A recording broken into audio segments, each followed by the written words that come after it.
매일 성경 묵상 나눔 8월 28일 토요일입니다. 오늘은 시편 70편을 묵상합니다. 본문을 읽습니다. 하나님의 나를 건지소서, 여호와여 속히 나를 도우소서. 나의 영혼을 찾는 자들이 수치와 모한을 당하게 하시며 나의 상함을 기뻐하는 자들이 뒤로 물러가 수모를 당하게 하소서. 아하 아하 하는 자들이 자기 수치로 말미암아 뒤로 물러가게 하소서. 주를 찾는 모든 자들이 주로 말미암아 기뻐하고 즐거워하게 하시며 주의 구원을 사랑하는 자들이 항상 말하기를 하나님은 위대하다 하게 하소서. 나는 가난하고 궁핍하오니 하나님이여 속히 내게 임하소서. 주는 나의 도움이시오 나를 건지시는 이시오니 여호와여 지체하지 마소서. 오늘 시편은 짧은 5구절로 이루어져 있고 2개의 단락으로 나누어져 있습니다. 첫 번째 단락입니다. 다윗의 시 항상 하나님이여 나의 하나님이여 이렇게 시작하는 시편들이 대부분이라고 말씀드렸죠. 나를 건지소서 여호와여 나를 속히 도와주소서라고 이 속히라고 하는 부분 강조되어지고 있습니다. 나의 영혼을 찾는 자들이 수치와 모한을 당하게 하시며 나의 상함을 기뻐하는 자들이 뒤로 물러가 수모를 당하게 하소서. 아하 나를 손가락질하고 비웃는 자들이 자신들의 수치로 말미암아 뒤로 물러가게 하소서. 다른 말로 하면 속히 나를 구해 주십시오. 나를 도와주십시오. 나를 대적들로부터 구원하여 주십시오라고 기도하고 있습니다. 단락을 요약해 보겠습니다. 하나님의 나를 도우시고 건지셔서 나의 적들이 수치를 당하게 하소서 이렇게 요약해 봤습니다. 두 번째 단락입니다. 주를 찾는 모든 자들이 주로 말미암아 기뻐하며 즐거워하게 하시며 주의 구원을 사랑하는 자들이 항상 말하기를 하나님은 위대하다 하게 하소서. 간증거리를 달라는 거죠. 하나님의 은혜와 하나님 나타나심과 하나님의 구원을 속히 드러내시는 걸 통하여 하나님의 도우심을 구하고 또 하나님의 위로를 구하는 자들이 그 하나님의 나타나심으로 말미암아 즐거워하고 기뻐하며 그 구원을 경험하게 하십시오라는 것입니다. 그러면서 고백하기를 나는 가난하고 궁핍합니다 라고 말합니다. 다윗의 생애에서 우리는 다윗을 왕으로 기억하니까 굉장한 명예와 부를 가지고 있었을 것 같지만 대부분의 그 10대 후반에서 30대까지의 광야 생활을 한번 생각해 보십시오. 자기 목숨을 구하기 위해 도피 생활을 하고 정말로 하루하루 생존의 문제로 씨름했던 그 모습들을 한번 생각해 보시면 이 가난하고 궁핍하다는 게 무슨 뜻인지 알 수 있습니다. 또한 다윗이 왕이 된 후에도 사실은 그가 어떤 부를 누렸다 이런 기록은 별로 없습니다. 그래서 이 가난하고 궁핍하다라는 것이 그냥 단순히 어떤 소술적인 수사학적인 표현이 아니라 다윗이 자신의 형편에 대해서 정확하게 이야기하고 있고 또 이것이 간단하게 물질적인 궁핍한 가난함일 수도 있지만 다윗이 하나님을 향하여 고백하고 있는 하나님이 원하시는 것은 제사가 아니라 통회하고 상한 심령입니다라고 말할 때 두 가지 다 해결되어 줄 수 있고 이 나는 가난하고 궁핍합니다라는 말이 누가복음에서는 가난한 자들은 복이 있다는 예수님의 가르침, 또 마태복음에서는 그 부분에 심령이 가난한 자들이라고 연결되어지는 이 가난함하고 관련되어진 부분입니다. 우리가 하나님 앞에 설 때 또한 이 가난하고 궁핍합니다라는 고백을 할 수 있는 믿음이 필요합니다.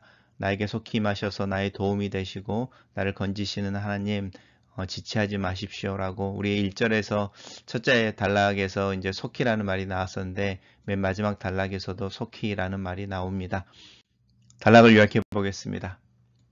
나의 도움이 되시는 하나님 속히 임하셔서 구원하시고 주를 찾는 자들이 주로 말미암아 기뻐하며 찬양하게 하소서라고 정리해 봤습니다. 첫 번째 묵상 포인트입니다. 하나님께서 나를 도우시는 것을 믿는다. 문제는 언제인가 하는 그 때의 문제이다. 내가 숨이 차고 물이 코밑에까지 올라와 곧 죽게 되었다고 느끼는 순간에 하나님이 나타나셔야 한다는 나의 기준, 나의 기도가 문제이다. 인내는 숨을 참는 것이 아니다. 인내는 약속을 붙잡는 것이다. 하나님 나의 상황을 알고 계신다. 내가 곧 숨이 넘어갈 것 같은 상황에 처한 것을 알고 계신다. 나를 항상 도울 마음을 가지고 계시고 도울 준비가 되어 있는 하나님을 믿고 신뢰한다. 그래서 내 기대, 내가 생각하는 구원의 순간이 아니라 하나님의 때, 하나님의 순간을 기다린다. 사실 이것이 치열한 내 마음속에서 일어나는 믿음의 싸움이다. 내가 할 수 있는 기도는 다윗처럼 속히 나를 도와주소서라는 기도이다. 이 기도가 정직한 기도이며 내가 느끼는 내 상황을 하나님 앞에 정직하게 내어놓는 것이다. 내가 할 수 있는 일이다. 하지만 그때는 여전히 하나님의 손에 달려있다. 두 번째 묵상 포인트입니다. 주를 찾는 모든 자들이 주로 말미암아 기뻐하고 즐거워할 때가 있다. 반드시 있다. 하나님의 구원이 온 천하에 분명하게 드러나며 하나님의 일하심이 완성되는 때가 있다. 예수 그리스도께서 십자가에서 다 이루었다라고 말씀하시고 숨을 거두시고 부활하신 것처럼 하나님의 구원의 때, 승리의 날, 심판의 순간은 반드시 있다. 지금은 마치 암흑과 침묵의 시간, 십자가와 부활의 사이를 사는 것 같다.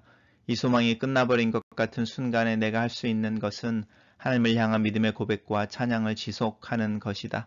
하나님은 부유하시고 풍성하신 분이시다. 나를 아시고 내 형편을 아신다. 나로 기도할 특권을 주시고 하나님을 붙잡을 수 있는 자격을 주셨다.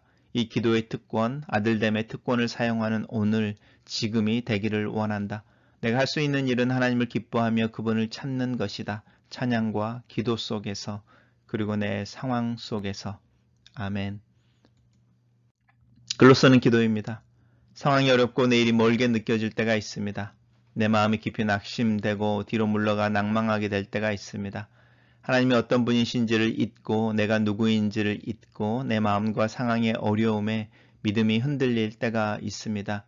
이때에 더욱더 하나님을 찾고 하나님을 향하고 하나님의 성품을 기대하고 기대할 수 있도록 내 믿음을 더하여 주시옵소서. 하나님은 나를 아시고 내 형편을 아시고 나에게 최선인 것과 최선의 때를 아십니다. 하나님께서 나를 보호하시고 인도하셔서 결국에 하나님의 완성된 나라에 들어가게 하실 것을 믿습니다. 그리스도의 고난 앞에서 겸손할 줄 알며 그리스도의 부활 앞에서 승리의 찬가를 부를 줄 알게 하소서. 그 사이에 깊은 암흑과 침묵 가운데서 하나님의 약속을 붙잡고 잠잠히 기다릴 줄 아는 인애를 가르치소서. 오늘 하루도 하나님을 향하고 하나님을 바라고 하나님께 기도함으로 시작합니다. 나와 함께 하시고 또 나의 믿음을 도우시는 하나님을 기대합니다. 예수님 이름으로 기도합니다. 아멘.